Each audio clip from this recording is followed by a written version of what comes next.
Okay, everybody, this is Joseph P. Farrell. It is Thursday, November 29th in the year of the apocalypse, 2012. And speaking of which, those of you who are looking for members vid chats, our next scheduled members vid chat will be on December 21st, 2012. We are going to be ringing in the apocalypse or ringing it out, as the case may be, on that day with the members vid chat. So that's what's going on with those. The reason I haven't scheduled any is due to my second announcement. I just finished.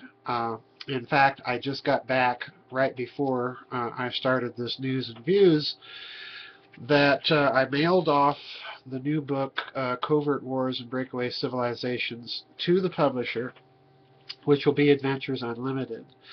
And that book should be, I'm guessing, because of course I haven't heard back from David Hatcher Childress as to what the turnaround on this book is going to be. Normally, in the past, what he has done when I have been late on a book like this, and it's happened a couple of times, is that he has turned it around rather quickly. And the last time this happened was about 2 months. So, bearing that in mind, I would look for that book to be out probably toward the tail end of this coming January or perhaps very early February. I apologize for this delay, folks, but as you know, I was finishing up the sequel to Babylon's Banksters, and just as soon as I had finished that off and sent that off to Farrell House, someone notified me that David had actually put up on Amazon that the other book was coming out November 20th, so I had to get on that right away. To let you know what this book is, it's a continuation of kind of the mini-series I started with Saucers, Swastikas, and Psyops, of an examination of what I think is a very intriguing idea, and that is Mr. Richard Dolan's idea of a breakaway civilization. That idea has fascinated me as well for a long time. So what I'm attempting to do is examine that idea from the standpoint of its history, and in this book, the culture of the breakaway civilization. That's an odd thing to do. I spent a lot of time in this book talking about things that I've been blogging about, and some of you members will recognize now that what I'm doing in some of the white papers is actually giving you little clues as to what I'm actually writing in books, but I never tell you exactly what book anything's going to appear in. So anyway, that book is part of a series. It's not the last one that's going to be in that series that I'm projecting. I think maybe 1 to 2 more in that series, but I'm kind of laying the groundwork very slowly, I grant you, in some of these books. But anyway, that's what's happening there. So let's get to the news. I found this, and actually, when I opened up my emails today, there were about 2 or 3 of you that sent me this article from the United Kingdom's, I believe, yeah, the United Kingdom's Daily Torygraph, pardon me, Daily Telegraph, and this is an article by our good friend Ambrose Evans Pritchard. All right, now Mr. Pritchard, as you will recall, was the Telegraph's Washington correspondent during the Clinton years, and he was very, very unsparing in his criticisms of the sleaze factor during the Clinton administration. He wrote a book called The Secret Life of Bill and Hillary Clinton. I have the book. It's very interesting. But because he was such an unsparing critic of the Clinton administration, the kind of the scuttlebutt at the time was he had to bug out of Washington, D.C. and hightail it back to the United Kingdom, where he has been on the staff of the Daily Telegraph ever since then. Anyway, he has this article. Now, you'll notice here we have a lovely picture of German Chancellor Angela Merkel staring at a €2 coin or something in the background, all right?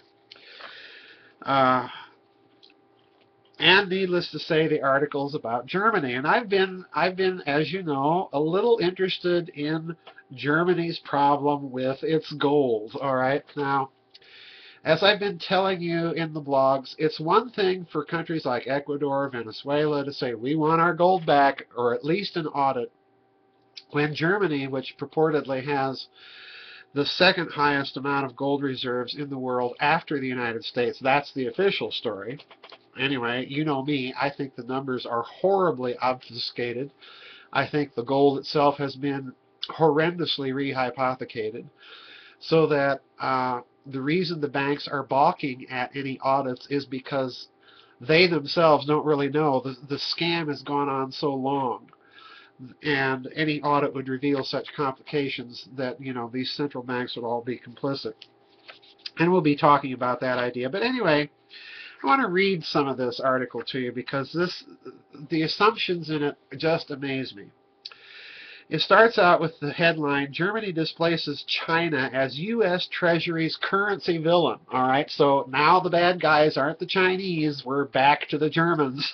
That's the bad guys, okay? You know, deja vu. Where have we been here before, you know? But anyway, then the subheadline is, the U.S. Treasury has issued a damning criticism of Germany's chronic trade surplus in its annual report on worldwide exchange rate abuse, although it stopped short of labeling the country as a currency manipulator. That would be bad. That would put the Germans in the same category of those damnable Chinese, all right? Okay. Now, stop right there. The assumption behind the headline is, and this just amazes me, if you want to know about compliant media, here it is from the Daily Torygraph, because we're being asked now to think that because a country is able to sustain a healthy export economy, that somehow this is a problem. Well, you know, for the United States, having bought into the free trade globaloney that the banksters hooked us up into under Reagan and under Nixon and so on, having shipped all of our manufacturing to China, possibly Germany, who knows? Now it's a bad idea, okay? So let us continue. This is from the bulk of the article. Just listen to this. Quote, Treasury officials told Congress that internal balances within the Eurozone are disrupting the global trade structure, with almost nothing being done by Northern European states to curb their huge surpluses. Stop. So in other words, the implicit assumption that I'm hearing, maybe I'm wrong, but the implicit assumption is we have an idealized structure to the global trade system in our heads, and Germany and China's behavior goes against that structure. Now, folks, implicitly what we're talking about here is central planning. In other words, I'm reading this with the implicit assumption that lies behind the article as being nothing more than a kind of centrally planned global socialist state, and oh, those naughty Chinese and Germans just aren't playing along. Okay, let me continue. And remember, this is Ambrose Evans Pritchard. Quote, the report said Germany's current account surplus is running at 6.3% of Germany's gross domestic product, and Holland, oh, those terrible Dutch, are worse at 9.5%. Yet we're looking at the return of the Dutch Empire, folks. Yet the countries still cleave to fiscal austerity policies that constrict internal demand.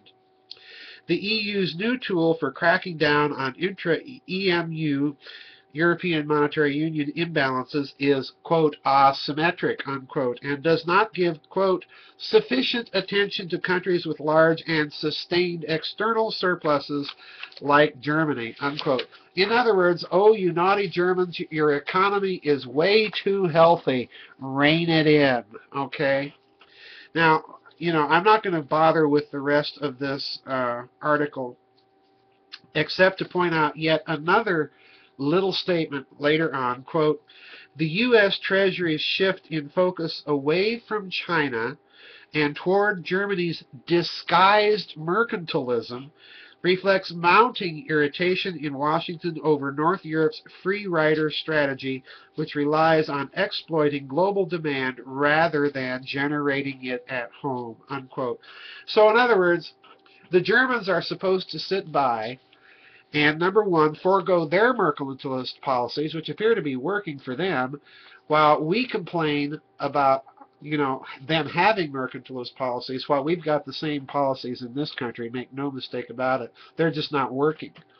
And it's kind of hard to have mercantilist policies that work when you shifted all of your industrial and manufacturing base overseas. Golly, Mr. Rockefeller, figure that one out. So anyway, this article, I'll link it for you. This article is, to my mind, breathtaking, folks, in the assumptions it makes that, there's this structure, this idealized structure, and oh boy, if your country's like China or Germany, by golly, you better ratchet up demand at home rather than abroad. Well, this is just amazing to me, folks. This is the kind of so-called thinking that's going on right now, and it's interesting to me to watch these major media outlets complain about all of this when they're the tools of the puppet tools of the very people that have put in the policies that are making these kinds of things happen. This is the problem. All right. Anyway, so I'm done with my rant for the day. I hope all of you have had a good Thanksgiving. We're going to be running up to Christmas here pretty soon. Don't forget our members vid chat. December 21st, 2012. I'll be here with my tinfoil hat on. It'll probably be in the shape of a pyramid. Okay, so anyway, we'll see everybody on the flip side. God bless everyone.